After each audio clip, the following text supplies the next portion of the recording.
دوستو پری energy generator یا پری electrical energy generator اس package کے بارے میں آپ نے بہت ساری ویڈیو دیکھی ہوں گی جن میں لوگ موٹر اور فلائی ویل کے ذریعے جنریٹر کو دھوکہ دے کر لامتناہی الیکٹریکل انرجی پیدا کر دیتے ہیں۔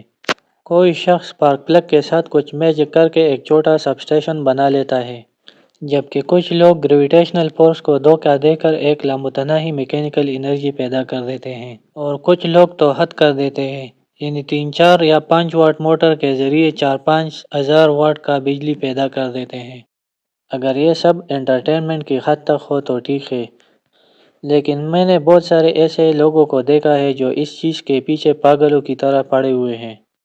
جیسا کہ میرے ایک جاننے والا ہے، اس نے سعودیہ میں کچھ سال مزدوری کر کے جو پیسہ جمع کیا تھا، اس پر ایک بہت بڑا جنریٹر، فلائی ویل اور ایک موٹر لیا اور یہی سسٹم بنا دیا، اور سب کچھ کرنے کے بعد وہ آ کے مجھ سے کہتا ہے کہ یار میرا سسٹم 1 منٹ یا 2 منٹ چلتا ہے اور پھر کام چھوڑ دیتا ہے، اور بہت کانفیڈنس کے ساتھ کہتا ہے کہ سسٹم میرا کامیاب ہے، 2 منٹ تک چلتا ہے لیکن اس کی ٹائمنگ اچھی نہیں ہے، اب میں اس کے ساتھ کیا کروں؟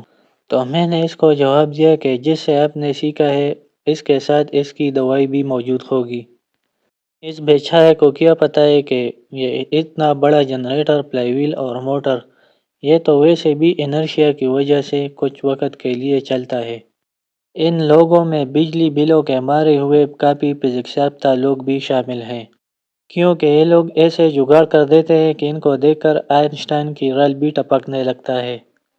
دوستو، اگر آپ بھی پری الیکٹریکل انرجی جنریٹر کے پیچھے پڑے ہیں تو فزکس کے ایک اصول کو ہمیشہ اپنے ذہن میں رکھیں کہ انرجی کو نہ پیدا کیا جا سکتا ہے اور نہ ہی پناہ کیا جا سکتا ہے، صرف اس کو ایک شکل و صورت سے دوسرے شکل میں کنورٹ کیا جاتا ہے، اور یہ لوگ چاہے جس طرح بھی جگاڑ کر لیں لیکن ان کی سسٹم میں ایک خفیہ سپلائی چین موجود ہوتی ہے۔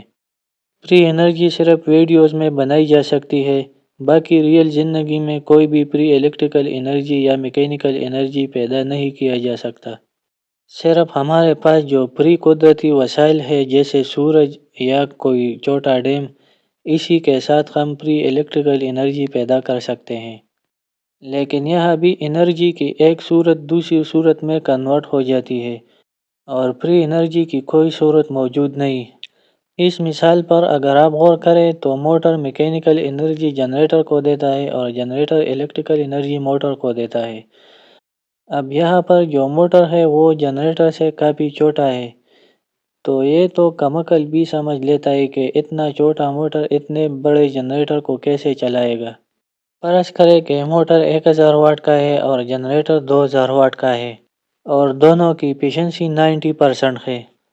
موٹر جب ریٹڈ سپیڈ پر چلتا ہے تو یہ ان پٹ پر 1000 واٹ لیتا ہے اور out put per 900 what mechanical energy فراہم کرتا ہے۔ یہ 100 واٹ اس میں فریکشن اور باقی جو کاپر لاسز ہوتے ہیں ان میں ضائع ہو جاتا ہے۔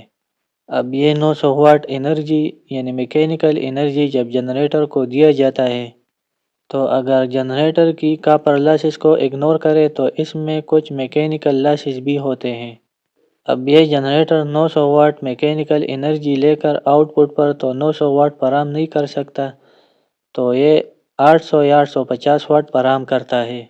اب اگر اس جنریٹر پر ہم 300 واٹ لوڈ لگائیں تو باقی 500 واٹ بچتے ہیں۔ اب یہ 500 واٹ موٹر کو دوبارہ ملے گا۔ اب موٹر پھر ان 500 واٹ میں کچھ لاسز کے ذریعے ضائع کر کے آؤٹ پٹ پر 500 واٹ سے کم یعنی 400-450 what out put mechanical energy فراہم کرے گا۔ اب یہ انرجی پھر جنریٹر سے گزر کر آؤٹ پٹ پر کم ہو جائے گی۔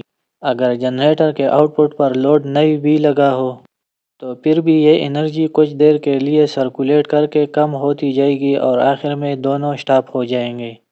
جب تک موٹر کو اضافی بیرونی سپلائی نہیں ملتی یا جنریٹر کو بیرونی میکینیکل سپلائی نہیں ملتی تو یہ سسٹم انرشیا کی وجہ سے کچھ سیکنڈ کے لیے بس چل سکتا ہے اور پھر رک جائے گا۔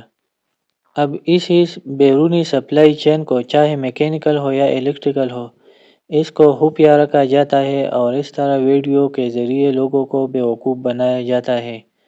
انٹرٹینمنٹ کی حد تک تو ٹھیک ہے، لیکن بہت سارے لوگ اپنا پیسہ ضائع کر کے یہ سسٹم لگا لیتے ہیں اور خط کچھ نہیں آتا۔